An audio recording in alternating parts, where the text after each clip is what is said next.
Hello दोस्तों, कैसे हैं आप। स्वागत है आपका हमारे यूट्यूब चैनल में। मैं आपके सामने आज लेकर आया हूं आज की ताज़ा तरीन खबरें। आरबीआई का ऐलान, 1 जनवरी से बदलेगा बैंक से जुड़ा बड़ा नियम, सभी ग्राहकों पर पड़ेगा असर। Bank locker rules change. Bank locker को लेकर नए साल के पहले दिन से ही नए नियम लागू हो रहे हैं। अगर आप भी बैंक के लॉकर में सामान रखते हैं या रखने की प्लानिंग कर रहे हैं तो आपके लिए जरूरी खबर।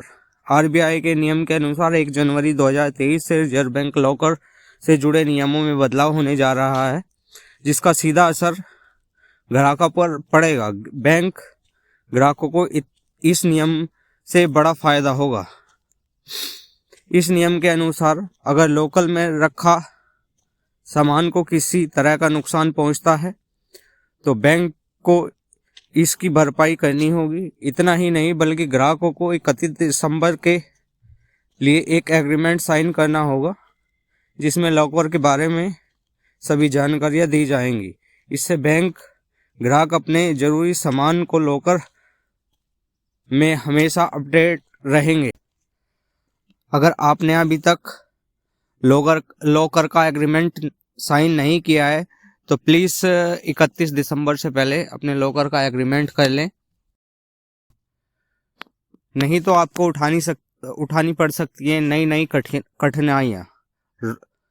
नए साल यानी कि 1 जनवरी 2023 से पहले लॉकर रखने वालों को एग्रीमेंट बनवाना होगा और इसके लिए उनका पात्र होना भी ज़रूरी है। लॉकर एग्रीमेंट करवाने के लिए ग्राहकों को बैंक की तरफ से मैसेज भी भेजा जा रहे हैं। पंजाब नेशनल बैंक पीएनबी ने भी अपने ग्राहकों को अलर्ट भेजा है, जिसमें लिखा है आरबीआई गाइडलाइंस के अनुसार न्यू लॉकर एग्रीमेंट 31 दिसंबर 2022 से पहले एग्जीक्यूट किया जाना है। इन हालातों में बैंक देगा आपको मुआवजा।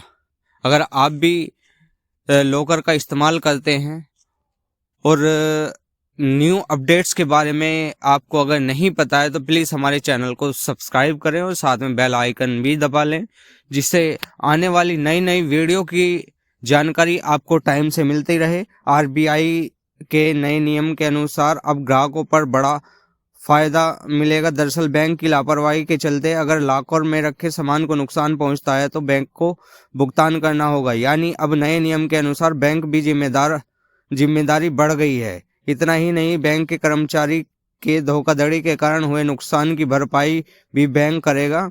इसके तहत बैंक की देयता लॉकर के वर्षीय किराए के 100 गुना तक होगी। यानी कि अगर आपका जो डॉक्यूमेंट्स या कोई भी अन्य चीज़ लॉकर में रखी हुई है, किसी कारण से चोरी हो जाती है या किसी कारण से निरस्त कर दी जाती है तो आपको बैंक 100% उसका कैश बोनस देगा। अब ये भी जान लेते हैं कि किन किन कारणों में बैंक आपको लॉकर का मुआवजा नहीं देगा। अब सवाल है कि ग्राहकों को किन हालातों में मुआवजा नहीं मिलेगा। नए नियम के अनुसार बिजली गिरने, भूकंप, बाढ़, आंधी तूफान आदि प्राकृतिक आपदाओं, ग्राहकों की गलती या लापरवाही के कारण लॉकर में रखी सामग्री को किसी भी तरह का नुकसान होता है तो बैंक की कोई जिम्मेदारी नहीं होगी। अगर आपने अपने सामान को लॉकर में रख रखा है और आपके किसी बेवकूफ़ी की वजह से लॉकर निरस्त हो जाता है तो बैंक की उसमें कोई जिम्मेदारी नहीं होगी। इसलिए कहा गया है कि प्रस्तावित संशोधन में बताया गया है कि देश में जीवन और गैर जीवन बीमा पॉलिसी को बचाने के लिए एक ही मान्य कंपनी हो, जिससे आवश्यक न्यूनतम पूंजी निर्धारित करने के लिए वैधानिक सीमाओं को समाप्त करने के लिए बीमा नियम को सक्षम बनाने में सुविधा होगी। इसमें यह भी जानकारी दी गई है कि एक और भी एग्रीकल्चर इंश्योरेंस कंपनी का इसमें विलय होने जा रहा है। अगर आपको एलआईसी के बारे में न्यू अपडेट्स का नहीं पता है तो सुन लीजिए। एलआईसी अपने ग्राहकों को एक बहुत ही बड़ा मौका देने जा रही है। इसके अंदर कुछ चुनिंदा इंश्योरेंस कंपनी विलय होने जा रही हैं, जिससे आपको इससे सीधा बेनिफिट मिलेगा और आप उठा सकते हैं नए नए प्रकार के लाभ।